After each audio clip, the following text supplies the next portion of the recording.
How to fix NordVPN Windows application not open or not working. If you have the NordVPN application installed, but it doesn't open, there are a few things you could try to fix the issue. 1. Check the application tray, as the app might be already running there. 2. Reinstall the application.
3.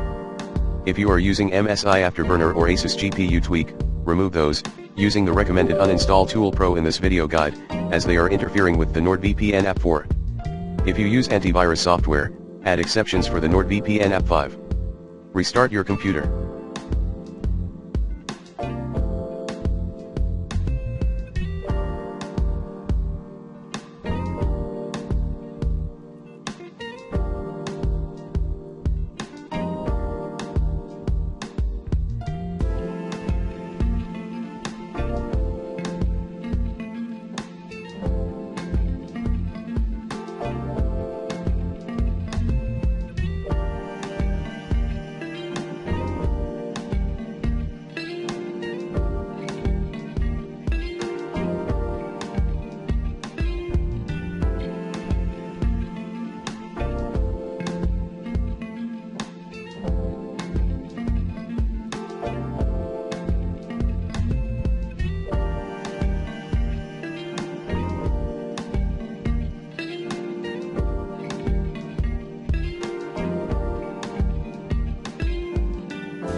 If none of the above helps, contact NordVPN customer support over email or live chat.